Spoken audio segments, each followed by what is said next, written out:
Earned intimidation.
Okay.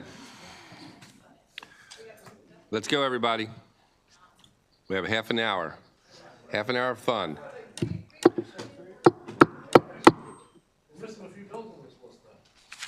They'll come back. Tough ones to go through here, cost-wise and otherwise.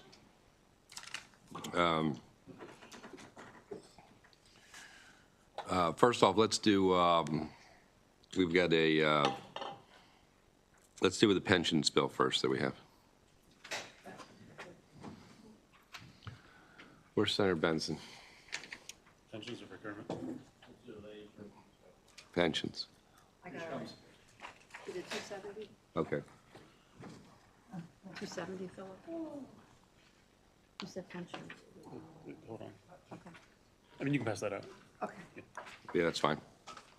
270? 270. 270, this is. Where's Senator Bailey? Do we know? Where's Bailey?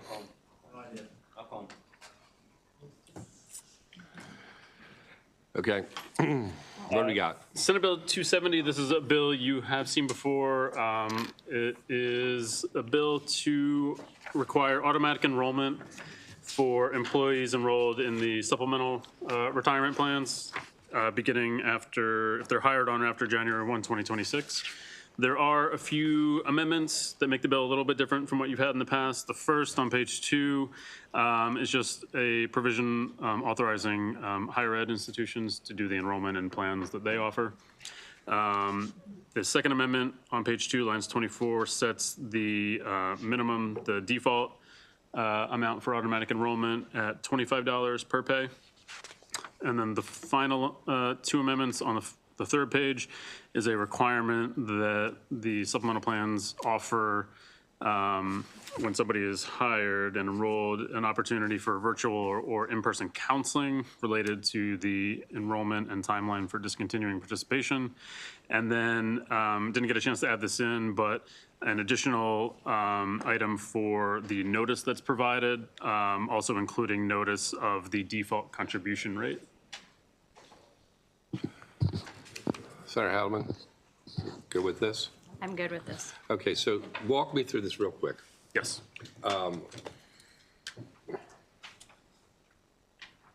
When exactly does this happen?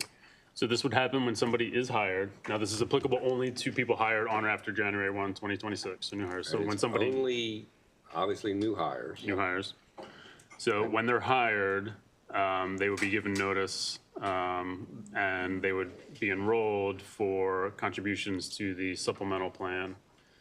The board would set the default investment vehicle for that. So they What would, does the person see? That's what I'm interested the person will be getting, so on page, effectively page 3 of the bill, there's notice that they're going to be given about their enrollment, about their rights, about their ability to change their per pay contributions. The bill also is clear. Is it immediate that they can change that? Yes, so you can go into your account Anytime? anytime and change the amount. Online? Yes, it is available online. I think Are there other methods? there's even an app like you can. Are there you can other use. methods? There are other methods. I believe Will they get written notice also? the written notice should be the notice that's provided when they're onboarded. Okay. I think also to set up if I'm recalling correctly when I did mine, you get an account information to log in that I think might be given to you on paper. But the bill also specifies it provides the maximum window allowed under federal law for unwinding any contributions, so within 90 days, and that's within 90 days of the first deduction. So probably like 90 plus 2 weeks, because you're not getting paid on your first day. So what happens if they are, somehow they miss everything? Somehow they miss everything. Somehow they miss everything. And they're 6 months in, and they've made, you know, a couple $100 worth of can contributions. cease contributions. The money in the account is still their property. They can withdraw it, but if they are withdrawing after that 90-day window, then there's federal tax early withdrawal penalties, depending on the person's age. I think 59 and a half is the threshold. There are some other reasons you can withdraw early, but there's generally a 10% early withdrawal penalty. However, the money is still theirs, so the money is in that account. They own that account. If they leave state service, they can roll it over. I believe the intent is for it to be in the 457 plan, which my understanding is when you separate from state service, you are allowed to withdraw without penalty. And then to the extent the match is being provided, the amounts being contributed would make the person eligible for those match contributions up to the $600 yearly amount. So they will get a match. If they're just on the $25, they're going to automatically get another $25 match automatically? Correct. I believe the $25 default rate should, over the course of the year, maximize somebody's eligibility for the full $600. It's 26 pays, so. But the match happens on a Match happens automatically, yeah. on a pay On period. a per pay, yes. So pay period So basis. it's a dollar for dollar match up to the $600 maximum. Okay, yes, sir. I just want to clarify, you may have already answered. So if I don't notice it going in, and 6 months later, 7 months later, 5 months later, I'm like, oh my God, I can stop contributions for the next month? Is that how it works? Or entirely. No, I'm saying Immediately is what you're saying. immediately. Yes, provided you, I don't know if there's a lag in terms of how many days before a pay, but. Yeah, but something like Yes, that. Okay, yes. so in effect, you can always opt out. Correct. Gotcha, thank you. You can also opt out at the beginning. I know. Yes. Thank you. Okay. Any other questions? Yes. The contribution of the employee, does it depend on the income of the employee when they left the company? The default. Or the, So the default option will be $25, but you can, some people elect to do a percentage of pay. There's also yearly caps for federal tax purposes for the amount you can contribute over the course of a year. Those could be fairly high relative to some state salaries, but the default will be $25, and then you can choose to put in however much you That's the want cap. above that, yeah. Up to the federal tax exempt amounts. Okay. Is there a motion? Yep. One, Sure. I see it's the 90-day, and that's when, after 90 days. No, within 90 days. Within 90 days. And it could be day So- 1, could be day 37, could be day 90. So, but they're automatically enrolled, and then within 90 days in that time, just say their first check, after that, they can exempt out.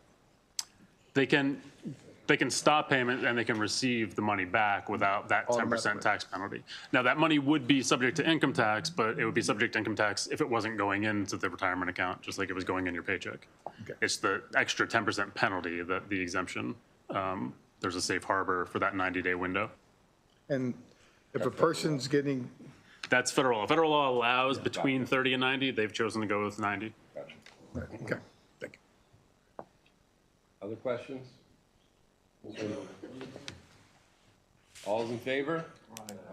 Opposed? Okay. Then we've got a procurement bill.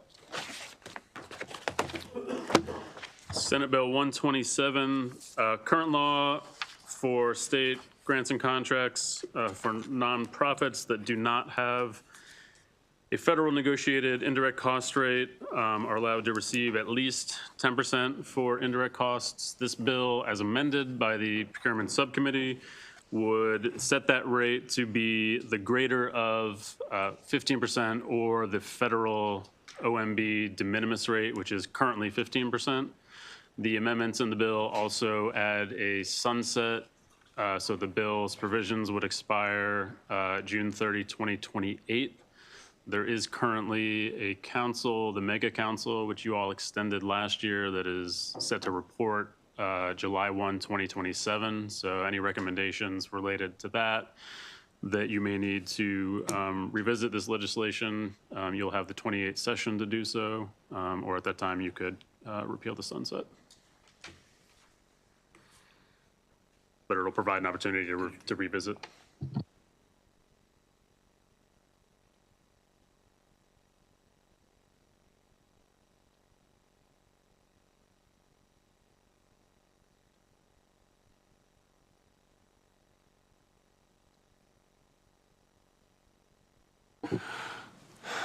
Senator Benson, you good with this?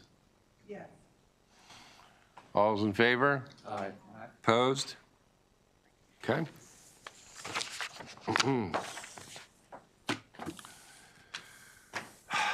Access to counsel.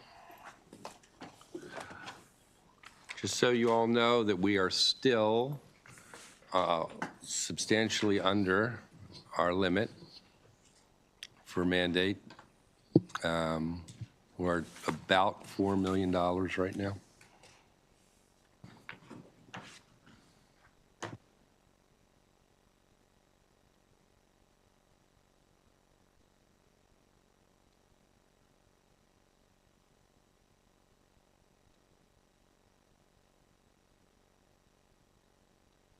Thank you.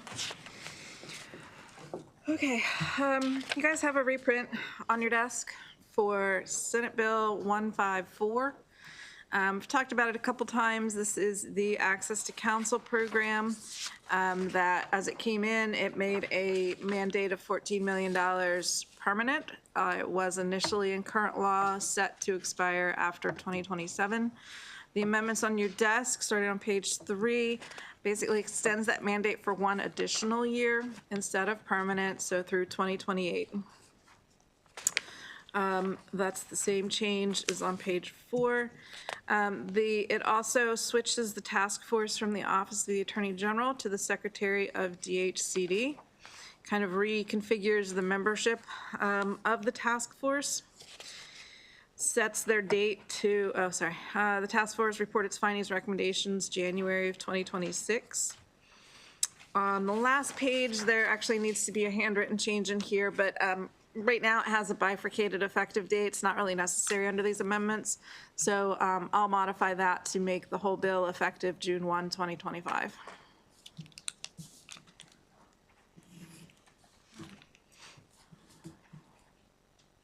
For you, where the sunset, where are we dealing with? Sorry, I thought by sunset you meant that the funding expired after 2027. There was like an actual sunset? Well, it said for each of the fiscal years 2024 through 2027. I thought we were going to just put that to 2028. Does that reprint not have it? This reprint does not have that. I did not give you an updated reprint then. My apologies. So handwritten, it shows it on my page. So that would, so in those two instances where it says 2027, it would instead say 2028, and it would not be permanent. Perfect. Thank you. Okay, so effectively, we're doing a one-year mandate. We have a motion. Yes. That's okay. We're good. Thank you, sir.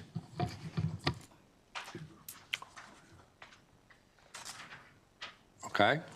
Everybody understand it? Any questions? All's in favor? Aye. Opposed? Might want to check with Senator Jennings later.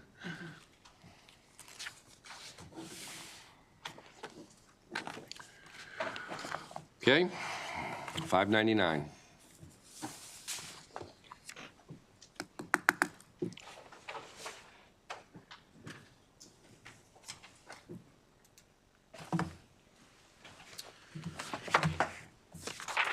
I believe on this one, the discussion was related to an amount. This is the funding mandate for behavioral crisis response grant program. As introduced, it covered fiscal years 27 through 29. Okay.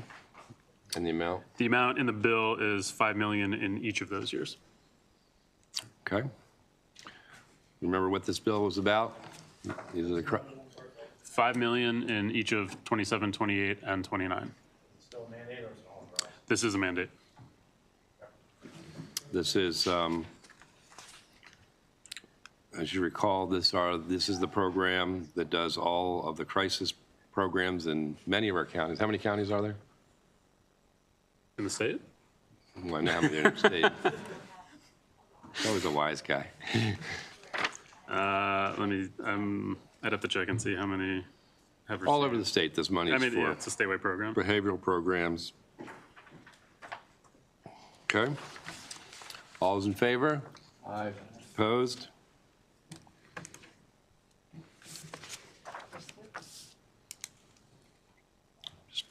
Senator Corman?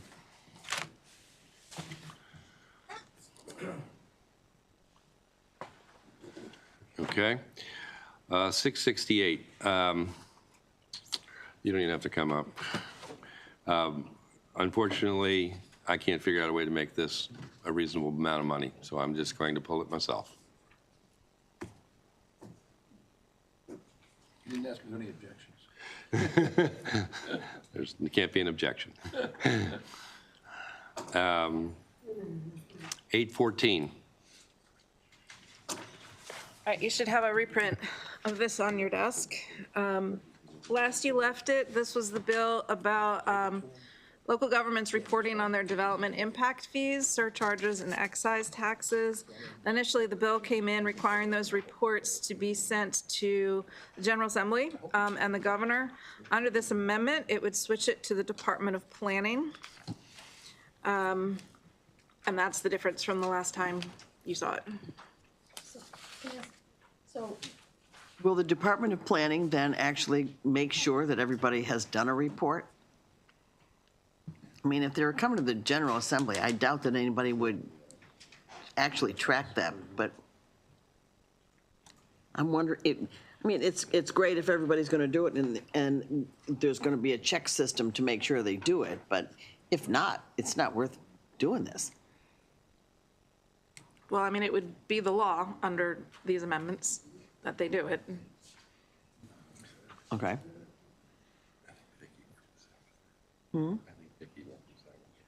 You need, what do you say?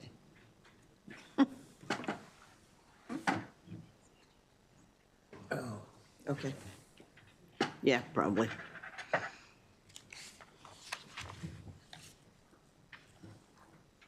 Oh, wait a minute. Yeah, I was like, apologize. wait. Wrong one, wrong one. I apologize. Yeah, I didn't think that was one. Wrong one, apologize. Okay. Yeah. Yes, sorry about that.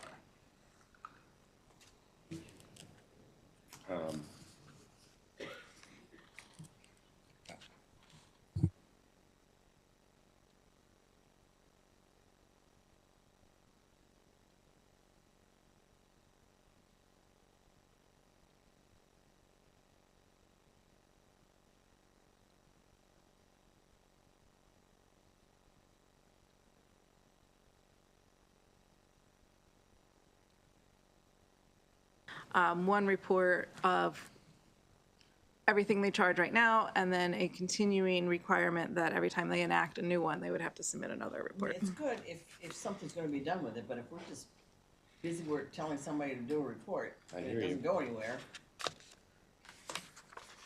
Does anyone feel strongly about this? wait, I'm sorry. I know, we're all trying to do too many things at once. Yes. 14. So sorry. You went through the amendments, because I did talk to Senator Watson about this and the amendments, and they clarified, and your concern is that you have a report that then is not used anywhere. Yeah, I mean, where does He it go? actually had a real reason for doing this, and real specific issues in his county. Okay. And so it goes through the Department of Planning. He actually added clarifying amendment to drill down a little more on specific fees that will be more useful than as it. All right. I'm sorry. Okay. Good. Oh. Who's one?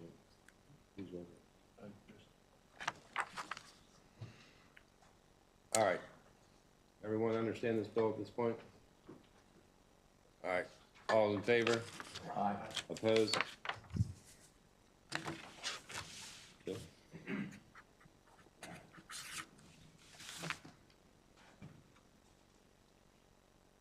Senator Jackson, you with that?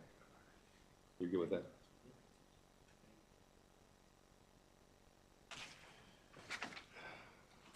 All right.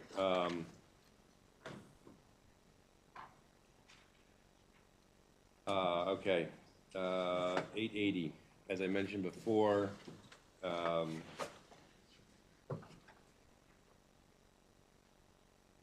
this is another one that came in at like 5 million, and what they were hoping for 5 million a year. I've shifted it 250,000. It is. All those in favor, this is amended. Aye.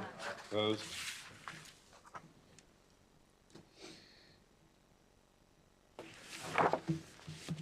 Okay. 962. This is the one I meant. Yeah. Okay. Sorry about that. So this is Senate Bill 962. It's in the exact same posture as the last time you all talked about it. This is the one providing the exemption for municipalities and their legislative audit, as well as circumstances under which that exemption can effectively be revoked by the Joint Audit and Evaluation Committee. So for municipalities at $100,000 less of their annual revenues. Okay. There's been a good, excellent. Good discussions about this. Good resolution. All those in favor as amended? Okay.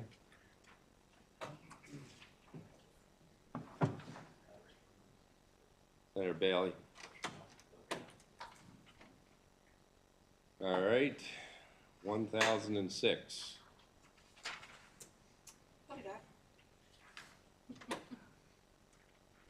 You feel 1,006.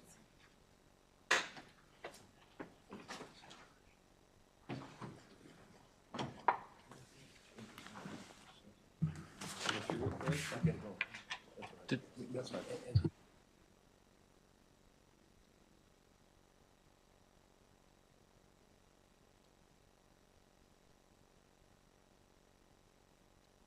Six, we still are missing some information. So that's a hold. Bottom one's a hold. Let's go back to 843.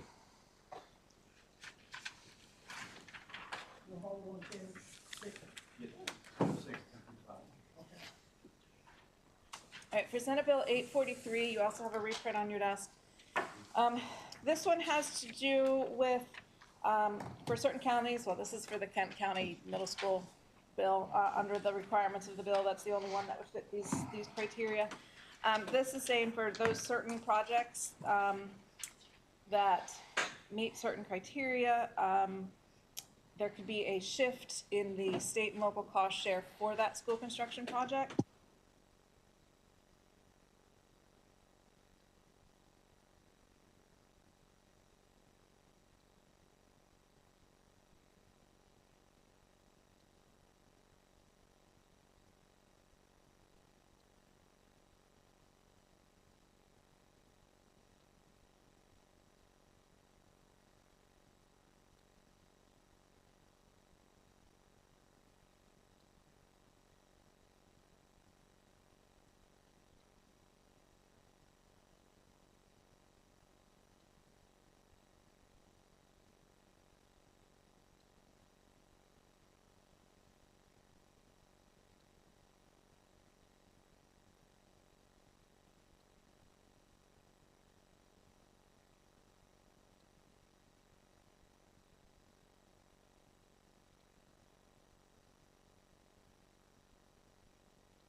is after we had the discussion of it, I met, Senator Hershey set up a meeting for me with the superintendent of schools, with their consultant.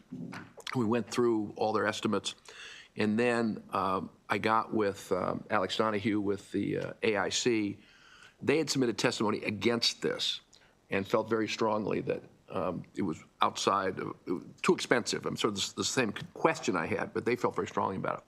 So we worked with Alex, and essentially this amendment was worked up with Alex to say that if they get the cost per student down to a reasonable number, I'll come back to what that means, they would get increasing amounts up to 84%. If they get it to where the AIC thinks is reasonable, they get 84%. But if they want to have higher cost per student than that, they would have to make up that share on a sliding scale. So basically, they looked at, the AIC looked at the last 6 middle schools in the state, and the average cost per student was about $90,000. And Alex said, there are higher costs on the shore because of construction folks are mostly in the center of the state, not on the shore.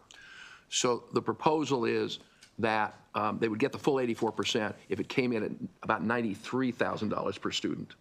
But the current proposal they have is $137 per student, which is way out of line with other projects. So that's the theory behind the amendment. I have given the amendment to Senator Hershey like this afternoon, but he's in finance. And so my suggestion, depending on what the committee wants to do, would be to pass out the bill with these amendments and then get with Senator Hershey. We need to amend it on the floor, goes over to the House. We have time to work through it if he has concerns about it. Happy to answer questions. Great. I guess one for you, does this have a House sponsor or no? Yes. It does? Yeah. It hasn't moved. Okay. So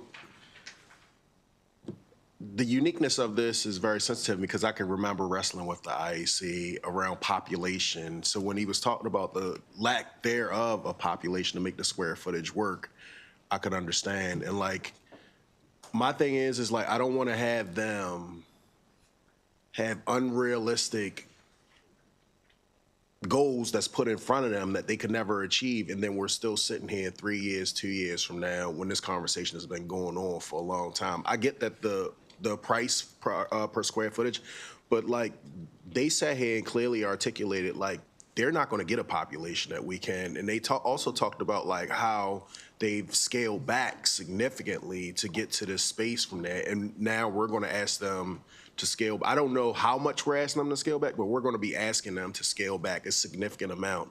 I also got the other optics that this then impacted our other jurisdictions from this standpoint, but this is a long ongoing situation where every day that we lose on this, construction costs are going up. I've got projects that have doubled because inflation has hit us from that standpoint. So like, it just wrestle with me. I get passing it out, see if we can get it to the floor, but I'm more in the posture of trying to figure out how do we get to a space where these young folks get the benefit like a lot of our other jurisdictions. And I say that coming from a challenging jurisdiction that's building more schools across the country than any other urban jurisdiction. And that was a hard puzzle to put together.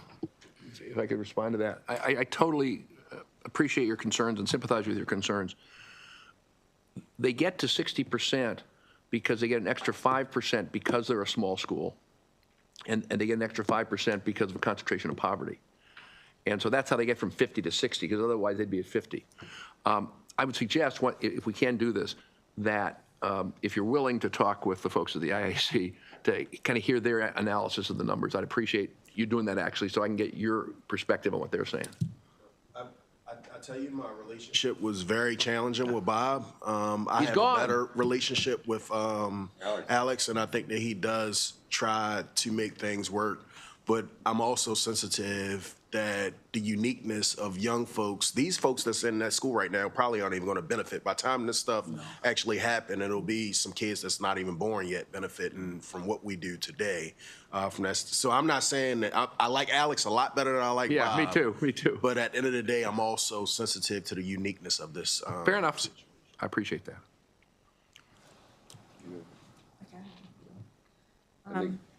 I've got some additional information. Yeah, you started your comments about not sure what proportion of a decrease this would require. I have data on that to fill in that context for you. So as the senator said, it was initially going to be $137,000, $137,000. In order to become eligible, initially eligible for then these reductions, they would have to bring it down to $122,700, which is 1/3 of the difference from the standard. Well, so 92 is the end target because that's the state. That's what the other schools of this size. Right. Have been spending. So so they immediately need to, well, in order to even begin to get additional state money, they would have to reduce it by 1/3, which is 122,700. Senator Bailey? Thank you, Mr. Chair. I struggle with this, especially Mr. Vice Chairman, and the fact that we, coming from a rural area, we should be looking at this as one Maryland. And they have the challenges over there that really in that county that none of the rest of us have. And to come out and say, well, it's 90,000 for everybody else, and they've got 93,000. I have the opportunity with my son wrestling that we go to schools all over the entire state. And I've got to say, going to that county and walking in there and seeing those schools and walking into the bathroom and seeing the pipes duct taped, right, and seeing the other, it is not the same experience that every other child in Maryland goes through. And then to come out and say, well, we'll just do it so it's $3,000. I just think that, for the percentage, that we are being pretty hard on them in that regard. And I think that we should be a little bit more understanding when we think about this, that it is one Maryland and we are working for all the children. And I think every child should get the same opportunity to be in a school like what I see in the other jurisdictions that people are in. Agree with that entirely. And this will not delay the project. It merely requires them to do what you do when you're designing a building, is figure out how much money you have and make it work. And other schools, including small counties, I think Carroll is one of them. I forget what the other county. There are two other counties that are in the 6 that have gone recently with middle schools. They've been able to do it. And so I agree with you. It's got to be fixed. It's got to be fixed quickly. But there's also one Maryland aspect of this. It's in our education funding, our foundation is so much per student. And because we want to be equitable across the state. And the challenge is to say that in some places, we're going to spend a whole lot more on the building per student than we do other places. That isn't equitable either. So that's why I believe this is the right way to go. But as we move forward, I'm open to, listening to people, talking to people, and see if we can get to a place that folks can agree. Yeah, I just have a basic question. Look, how do we move forward to get this process going? The delay, Senator spoke about the delay. We all understand what that means. One of my counties, we're on school 6, we're going toward the 10th school, but the other 2 counties have to make a decision. There is something that everyone has to put up to get started, and I know how challenging that could be. However, in those conversations with those counties, with the boards and with Alex and others, I'm sure they've expended they've exhausted every opportunity to try to come to some sort of resolution with this. And if there's anything else that we can help them with, let's try to do that while we move this process forward.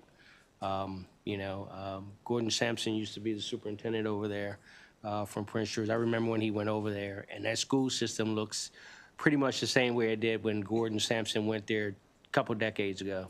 And so so I just want to know how we can help going forward. And I think there's some way that the AIC has been working with folks to kind of, add additional projects, not just the school, but maybe something else associated with the facility. So whatever we need to do. It's my two.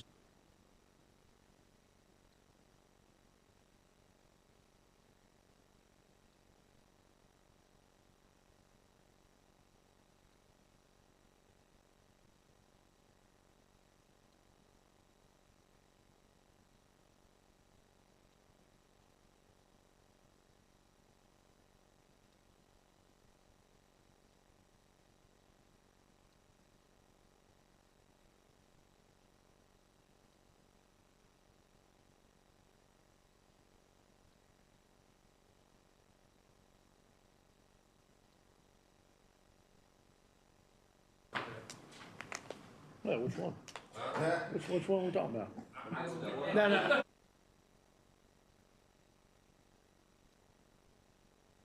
$50, it's the one about the, being able to use, debit cards or credit cards at a local, like fair, gaming, raffle, things of that nature.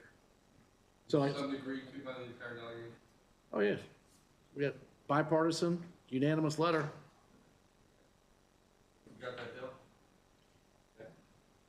We do have to do an amendment on it, though, Okay. because it's a credit card and lottery pushed back on that, because lottery won't, debit card is okay, but not credit card, if I'm correct with that. Do you remember that? Say it again. Credit card's no good. Debit card was okay. That I like. Yep. We were going. What number is that again? You got that? Yeah. He gave me that 480. letter. All right. It's the delegation bill. Yeah. And and this is gonna be used where exactly? Frederick County. But where? Firemen's things, fraternal organizations, people have like raffles and things like that, so you go to these, you know, chicken feeds and things like that, and they have raffle tickets, you can use your card. Right now, it's all cash only. Like they do a bunch of barbecue chicken and sell it, like fire companies do. Yeah.